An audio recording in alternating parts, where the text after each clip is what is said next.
Ben, there's been a lot of talk about a housing bubble, particularly, from the Fed, from all sorts of different places. Can you give us your view as to whether or not there is a housing bubble out there? Well, unquestionably, housing prices are up quite a bit. I think it's important to note that fundamentals are also very strong. We've got a growing economy, jobs, incomes. We've got very low mortgage rates. We've got demographics supporting housing growth. We've got restricted supply in some places. So it's certainly understandable that prices would go up some. I don't know whether prices are exactly where they should be, but I think it's fair to say that much of what's happened is supported by the strength of the economy. Tell me, what is the worst case scenario? So we have so many economists coming on our air and saying, oh, this is a bubble and it's going to burst and this is going to be a real issue for the economy. Some say it could even cause a recession at some point. What is the worst case scenario if, in fact, we were to see prices come down substantially across the country? Well, I guess I don't buy your premise. It's a pretty unlikely possibility. We've never had a decline in house prices on a nationwide basis. So what I think is more likely is that house prices will slow, maybe stabilize, might slow consumption spending a bit. I don't think it's going to drive the economy too far from its full employment path, though. I'm hopeful that, and I'm confident, in fact, that the bank regulators will pay close attention to the kinds of loans that are being made, making sure that underwriting is done right. But I do think that this is mostly a localized problem and not something that's going to affect the national economy. So we expect moderate growth going forward. We believe that if the housing sector begins to stabilize, and if some of the inventory corrections that are still going on in manufacturing begin to be completed, that there's a reasonable possibility that we'll see some strengthening of the economy sometime during the middle of the year. Our assessment is that there's not much indication at this point that subprime mortgage issues have spread into the broader mortgage market, which still seems to be healthy, and the lending side of that still seems to be healthy. The global economy continues to be strong. Supported by solid economic growth abroad, U.S. exports should expand further in coming quarters. Overall, the U.S. economy appears likely to expand at a moderate pace over the second half of 2007, with growth then strengthening a bit in 2008 to a rate close to the economy's underlying trend. I am entirely sympathetic to the efforts of the Fed. This is a very hard time, but you should know that I'm biased because before he was demoted, Ben Bernanke was the chairman of the Princeton Economics Department. So, okay. How does all this end? That's the interesting question. First question is this going to mean a recession? And let me say with great certainty, I don't know. And nobody knows. Peter Schiff, he's president of Euro Pacific Capital. Gentlemen, thanks for being here. Peter, I want to start with you. Although there are more and more people saying that the U.S. economy will be in a recession next year, it is still a minority position. Why do you think that a recession is coming, and just how bad is it going to be? I think it's going to be pretty bad, and whether it starts in 07 or 08, I think, is immaterial. And I also think it's going to last not just for quarters, but for years. See, the basic problem with the U.S. economy is we have too much consumption and borrowing and not enough production and savings. And what's going to happen is the American consumer is basically going to stop consuming and start rebuilding his savings, especially when he sees his home equity evaporate. And when you have the economy 70% consumption, you can't address those imbalances without a recession. Rather than the recession being resisted, it should really be embraced, because the disease is all this debt-financed consumption. The cure is that we stop consuming and start saving and producing again, and that's a recession. And sometimes, medicine tastes bad, but you got to swallow it. Art Laffer, you hear him? He says the consumer's going to slow down in order to rebuild the savings. And you know that 2/3 of the American economy is driven by the consumer. Do you believe that? No, I don't believe any of it whatsoever, Michelle. Excuse me. But, what he's saying is that savings is way down in this country, but wealth has risen dramatically. The United States economy has never been in better shape.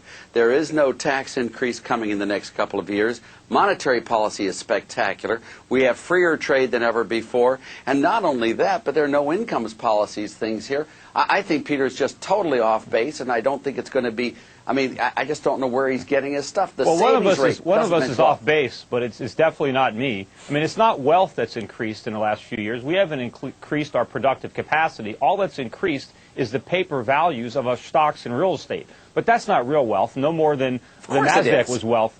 When you see the stock market come down and the real estate bubble burst, all that phony wealth is going to evaporate. And all that's going to be left is all the debt that we accumulated to foreigners. Peter, I'm going to take a bet with you on this one. I'll bet you a penny on this one that if you'll sign a letter saying that if you're wrong, you'll sign a letter that you were wrong to me in this, but you're just way off base. There is nothing out there that tells us we're going to have a nice slowdown, but it's not going to be a crash. All right, let me ask you this. I'll bet you a lot more than a penny. Big question. Will homes be worth more or less in 2007? Tom, what do you think? You're going to see prices go up about 10%. Here's why. Because you're going to come into a regular, normal market, and in regular, normal markets, that's about what kind of appreciation you get. Home prices up 10% in the coming year. Peter, what do you say? Well, today's home prices are completely unsustainable. They were bid up to these artificial heights by a combination of temporarily low adjustable rate mortgage payments, by a complete, absence of any lending standards, and by speculative buying. And what's going to happen in 2007 is a lot of these artificially low ARM payments are going to be reset upward. You're going to start to see both the government and the lenders reimposing lending standards and tightening up on credit. And you're going to see a lot of the speculative buyers turn into sellers. And these sky-high real estate prices are going to come crashing back down to earth. First of all, I have no idea what Peter Schiff is talking about. I agree with Tom. I think they're going to be probably up to about 10%. What artificial lending standard are you talking about? What's word to Peter? Most of the profits that people have in real estate are going to vanish, just like the profits in the dot-coms in 1999-2000. It's a fantasy. People can't sell their house. The inventories are exploding all over the country. Houses are on the market for 6 months a year. There's no bidders. The prices are going to fall through the floor. You guys are deluding yourself. We heard it. We heard it loud and clear from all of our panelists. We thank you very much. Subprime is tiny. Subprime is a tiny blip. It's not tiny, and again, it's not just subprime. It's the entire mortgage market, right? All right. Well, Tracy, you're disagreeing. You're simply wrong. Well, you're simply wrong about that. No, I'm not. We have a more efficient economy. We have, yes. We don't have a more efficient economy. Yes, we have a bubble economy. We're borrowing from abroad to consume. That's not efficiency. What do you think gold is saying? Well, first of all, you just described the U.S. market as being bulletproof, and I think gold is telling us that it's about to get shot full of holes. I think I might just maybe take a little issue with the other guest here. I mean, in that, the whole concept of this U.S. economy is teetering on recession. With all due respect, I think is absurd. It's not because absurd. It's completely absurd. Well, because the stock market. Excuse me, sir. Let me finish. I think that stock market, generally speaking, does not give false positives or false negatives on recession. Where were you in 1999? In 2000, the stock market doesn't give false signals? Well, of course it does. Well, how are the consumers served by having the value of their money, the value of their wages and their savings diminished? I don't think that has any impact. The Fed doesn't have any impact on that at all. Of course it does. Two things. Those who aren't familiar with you, this has been your prediction for how many decades now? Well, not decades, but it's certainly been my prediction for the last 7 or 8 years, and I've been dead on right. You have? Sure. Look what's happened since 2000. So I think as more and more people are starting to see that Wall Street is conning them, and hey, if these guys can be so wrong about Enron, so wrong about WorldCom, so wrong about Cisco or any of these companies that were so heavily touted, why can't they be wrong about the whole thing, about what they're saying about the economy, about what they're saying about the market? And they are wrong. Don't believe the propaganda, and that's what it is. When you're listening to an analyst on a lot of these popular financial shows, or the mainstream Wall Street firms, you're not getting investment advice. You're getting propaganda. The failed policy, and it's not working at all. And we don't change anything. If we got in this trouble because we had low interest rates, getting businessmen and savers to do the wrong thing, just doing more of the wrong thing continuously, I can't see how this is going to be helpful. My question to you, Mr. Chairman, is this. What will it take for you to say to yourself, could I be wrong? What if I'm mistaken? How long is this going to go on? $9 trillion?